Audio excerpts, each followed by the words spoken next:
Madam President, the President of the 88th session of the UN General Assembly, Madam Annalena Baerbock, Secretary General of the United Nations, Antonio Guterres, Excellencies, Heads of State and Government, distinguished delegates, ladies and gentlemen. I congratulate you, Madam President, on your election to preside over the 80th session of the UN General Assembly. Madam President, you can count on Kenya's full support throughout your tenure as you steer the Assembly into the future. Ladies and gentlemen, 8 years ago, in the aftermath of the unprecedented global destruction and devastating war, the international community came together in hope. They created this organization, the United Nations, as a shield against the horrors of war, as a platform for dialogue, and as a bridge to a better, fairer, more secure global community. What is often forgotten or not mentioned today is that the United Nations grew out of the failure of the League of Nations that existed between 1919 and 1945. The League of Nations did not collapse for lack of good intentions or noble objectives. Formed at the end of the First World War and as part of the Treaty of Versailles, it was humanity's first attempt to build a permanent international organization to stop aggression and war and bring nations together. Its ambitions were to achieve collective global security, disarmament, peaceful dispute resolution, and cooperation on humanitarian and social issues. Despite these ideals, the League of Nations failed. The United States never joined, other great powers came and went, and without enforcement authority, its condemnation carried little weight. When Japan invaded Manchuria, when Italy marched into Ethiopia, and when Hitler openly defied its rules, the League stood by, helpless and powerless. By the late 1930s, its credibility had collapsed, and with the outbreak of the World War II, it was rendered irrelevant. Madam President, this history is both a lesson and a warning. Institutions rarely fail because they lack vision or ideals. More often, they drift into irrelevance when they do not adapt, when they hesitate to act, and when they lose legitimacy. To remain relevant, institutions must be reimagined, must be reformed, renewed, and aligned with emerging realities. 8 decades ago, the founders of the UN sought to correct the failures of the League of Nations by creating a stronger, more inclusive organization anchored in the principles of, and I quote, "We the people of the United Nations, determined to save succeeding generations from the scourge of war," end of quote. Today, we are gathered for the UN at 80. The question is unavoidable. Is the United Nations relevant to the demands of our time? Can it continue to serve humanity in the face of current realities? Or has it become a relic of a bygone era? Madam President, Excellencies, we meet against a grim global backdrop. Conflict rages in Eastern Europe, the Middle East, the Sahel, the Horn of Africa, and beyond. Climate disasters grow fiercer by the day. Inequality deepens, pandemics loom, and technological disruptions outpaces governance. Instead of trust, mistrust is spreading. Instead of solidarity, fragmentation is taking root. In place of hope, anxiety fills our global community. We are living, to borrow from the words of the founders of this institution, not in larger freedom, but in growing uncertainty. At this moment of turbulence, when we most need a strong United Nations, the organization faces its deepest crisis in credibility and capacity. Funding cuts have paralyzed its operations. Bureaucracy has slowed its response. The Security Council remains frozen in the post-war structures of 1945, unable to act inclusively, with fairness, and with speed. Ladies and gentlemen, I can, however, state with absolute conviction that the United Nations has been one of humanity's greatest achievements. For 8 decades, it has held back the specter of global war, calmed conflicts from Cambodia to Liberia, and stood guard in some of the world's most dangerous places through the courage of its peacemakers and peacekeepers. Few institutions in humanity's history can claim such a legacy. The United Nations has stood at the front lines of humanitarian crisis, from famine relief in the Horn of Africa to emergency shelter for millions of Syrian and Ukrainian refugees. It was at the forefront in the eradication of smallpox, coordinated global responses to HIV and AIDS, Ebola, and COVID-19, and continues to champion universal vaccination. Its agencies have advanced women's rights, protected children, safeguarded refugees, and set global norms on everything from disarmament to climate action. The UN Sustainable Development Goals remain a shared blueprint for human progress. These are achievements no nation could have achieved alone, however rich, however great, or however powerful. And yet, every institution, no matter how noble its origins or impactful its legacy, must adapt to changing times or slide into irrelevance. Today, the United Nations stands at a crossroads of renewal on one hand or decay on another. Put differently, after 80 years, the rhymes of time are calling on us to reimagine the original promise that inspired the founding of the United Nations, and that is the quest for global peace, development, and human rights. But this call must now be answered in a global context that is profoundly different from the post-war era in which the UN was conceived then. We would be denying the cold, hard truth if we say that the United Nations is delivering as it should. On peace and security, its voice is too often drowned by the rivalries of great powers, while some nations simply ignore its resolutions and do as they please. Too often, the UN's blue helmet, once a symbol of moral authority, no longer commands the same respect. From the conflicts in Gaza to Ukraine, to the crisis in Sudan, DRC Congo, Somalia, and the Sahel, we see actors proceed undeterred by the United Nations calls. Excellencies, ladies and gentlemen, Kenya speaks from the experience of a nation deeply invested in multilateralism. For decades, we have placed our troops and police in harm's way for peacekeeping missions across Africa and beyond, from Somalia to Democratic Republic of Congo, from South Sudan to most recently in our neighborhood here in Haiti. Over the past 15 months, we are proud to have led the multinational security support mission in Haiti, not because it has been easy, but because solidarity is the essence of the United Nations. Madam President, the mandate of the MSS mission is coming to an end in a few days. As the lead nation, allow me to briefly share our experiences, the successes and the challenges, as both a cautionary tale and a living lesson about the strengths and weaknesses of the current global security governance architecture. For far too long, the people of Haiti called out to the world. Too often, their pleas were met with silence, hesitation, or half measures.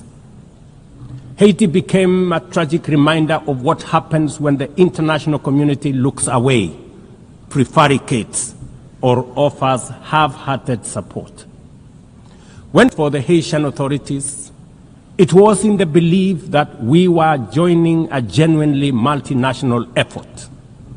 We welcomed and fully embraced Resolution 2699, by which the United Nations Security Council authorized the MSS with Kenya as the lead nation. Drawing on our decades of peace support operations, we stepped forward, stepped up, and deployed our officers to confront the rampant menace of gang violence in Port-au-Prince and its environs.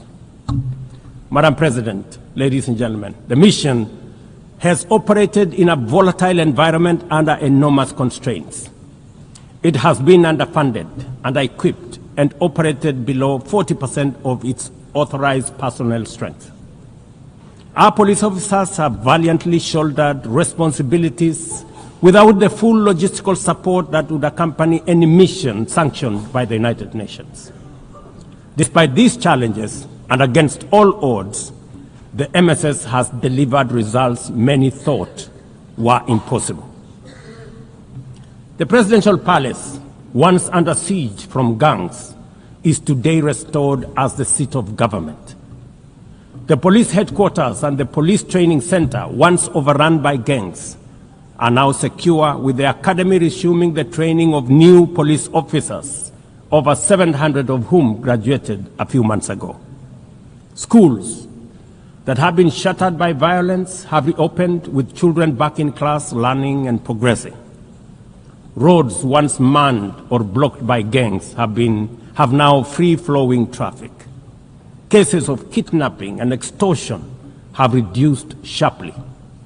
The airport and the seaport, once surrounded by gangs, are now abuzz with normal operations.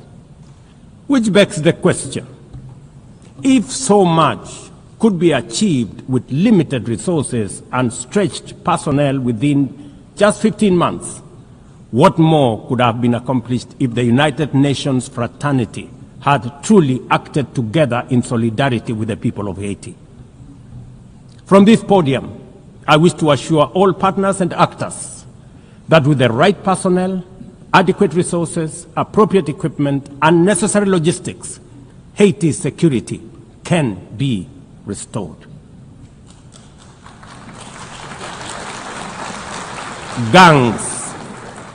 Gangs can be neutralized and the safety of streets, schools, hospitals, and homes secured.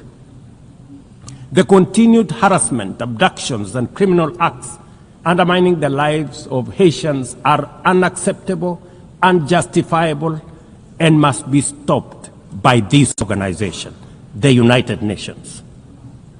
Madam President,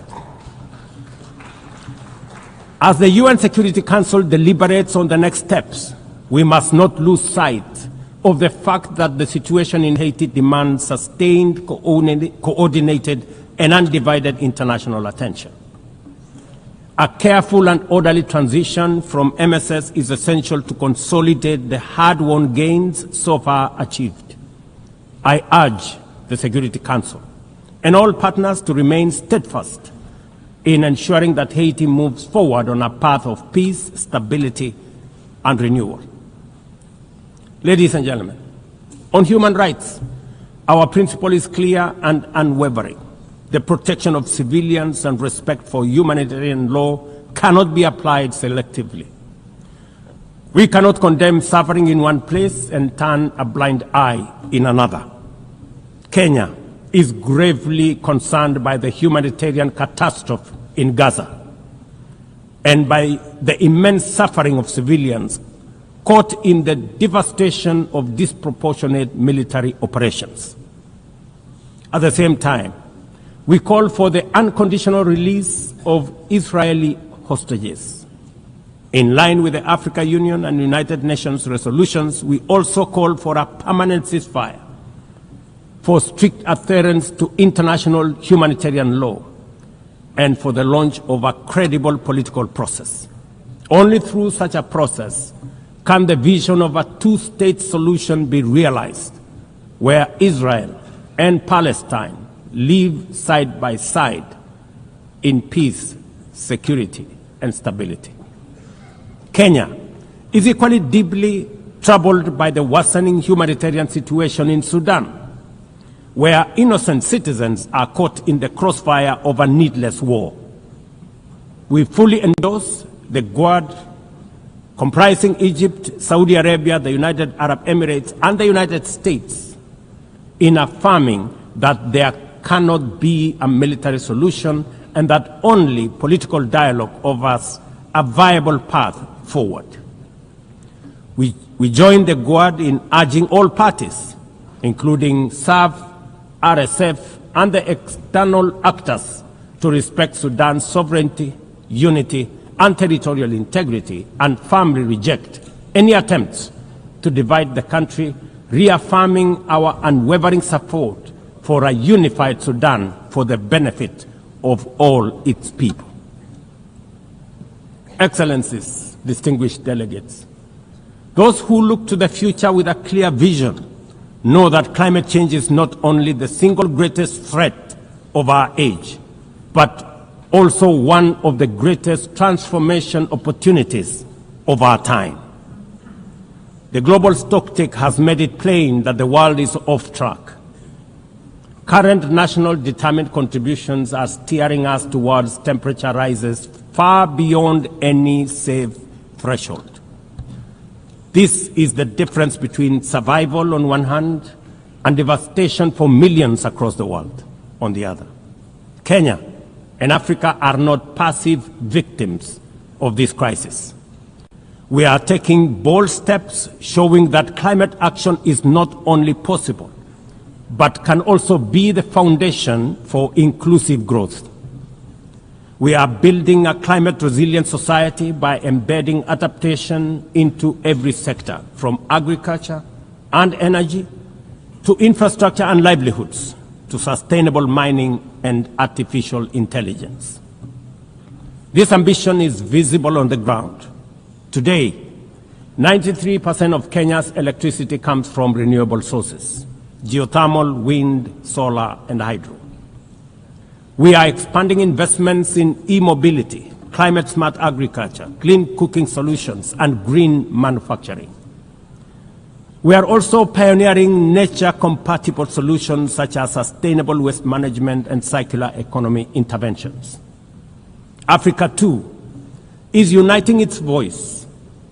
In 2023, in Nairobi, we hosted the inaugural Africa Climate Summit, where the continent adopted the Nairobi Declaration on Climate Action and Call to Action. Just 2 weeks ago, in Addis Ababa, Africa came together once more at the second Africa Climate Summit to reaffirm our commitment and strengthen our ambition for climate-positive growth. We declared Africa not just as a victim of the crisis, but as a source of solutions, with climate action driving economic growth, transformation, and job creation for our communities. Ambition, ladies and gentlemen, cannot stand on willpower alone. Implementing our new NDCs will require $56 billion. That is why we call on the global community to unlock the $300 billion agreed at Baku, and to accelerate negotiations towards the new $1.3 trillion goal under the Baku-Belém roadmap. Without affordable finance and without reform of the international financial architecture, the promise of climate action in Africa will remain constrained. Madam President, in the aftermath of World War II, the Bretton Woods institutions were created to stabilize the global economy and rebuild war-torn Europe. At that time, their design reflected the power and interest of the victorious nations, who were also their primary shareholders and beneficiaries. The IMF was tasked with upholding the gold standard exchange rate system, while the World Bank was established to finance Europe's reconstruction. Both have since evolved into development finance institutions, but their structures decision-making, and governance remains dominated by wealthy nations. Today, the global context is vastly different.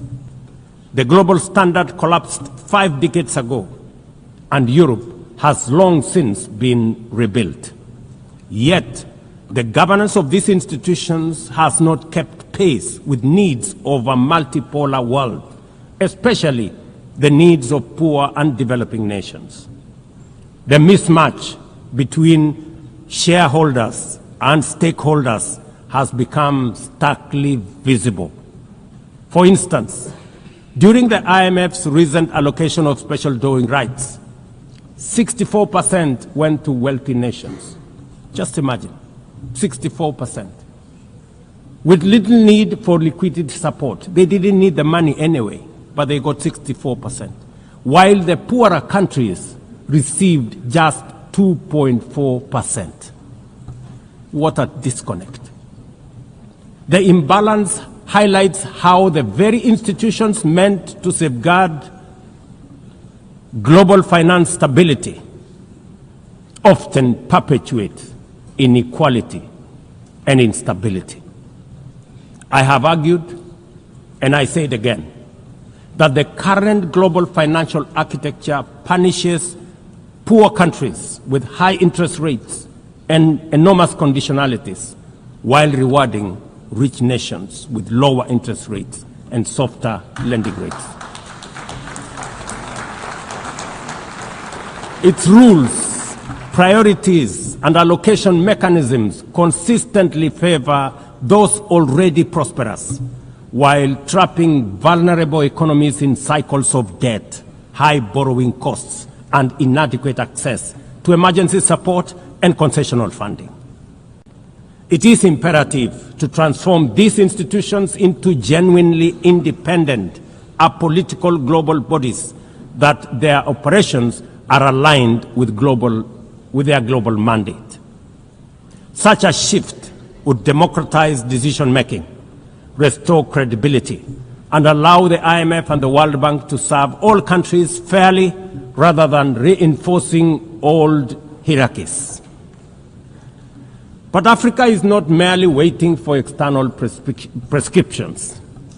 We are taking bold and deliberate steps to strengthen our financial independence, safeguard our stability, and accelerate our development. Kenya, for instance, fully endorses the establishment of the Alliance of African Multilateral Financial Institutions, launched with the Africa Union in February 2024. This alliance brings together our homegrown banks, Afrexim Bank, the Africa Finance Corporation, the Trade and Development Bank, Shelter Afrique, Africa Re, Africa Development Bank, Africa Trade and Investment Development Insurance, and ZEPRI, institutions that embody Africa's determination to mobilize resources, finance trade, and build resilience on our own terms.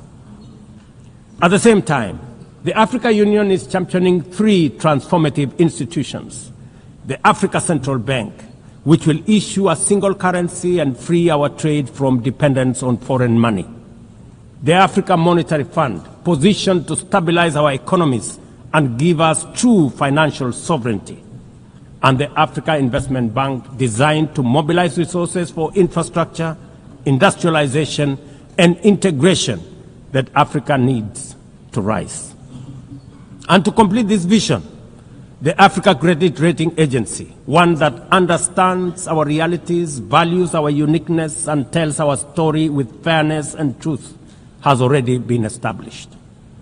Excellencies, as we mark the 80th anniversary of the United Nations, Africa also marks 20 years since the Ezulwini Consensus and the City Declaration, the 2 historic milestones that establishes the common African position on UN Security Council reforms. For 2 decades, Africa has spoken in one voice, demanding justice, equity, and representation in the highest organ of global governance. This demand, however, continues to be ignored, deferred, or endlessly debated to the detriment of both Africa and the legitimacy of the United Nations itself. You cannot claim to be the United Nations while disregarding the voice of 54 nations. It is not possible. Africa is no longer willing to wait on the margins of global governance while decisions about peace, security, and development are made without our understanding, without our perspectives, and without our voice. Africa's exclusion is not only unacceptable, unfair, and grossly unjust, it also undermines the very credibility of the United Nations, this organization. Africa dominates most of the Security Council agenda, provides some of the largest contingents of UN peacekeeping forces, and bears the heaviest costs of instability.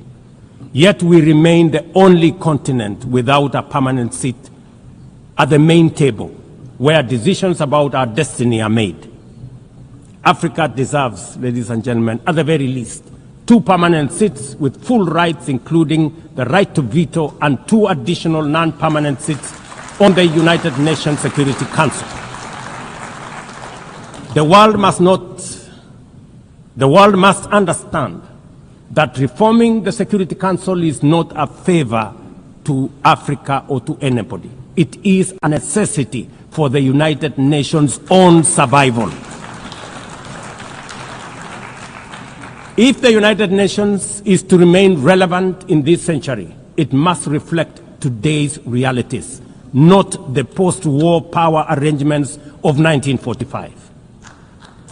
Madam President, despite the stated and evident weaknesses of the United Nations, it still remains humanity's best chance at global solidarity.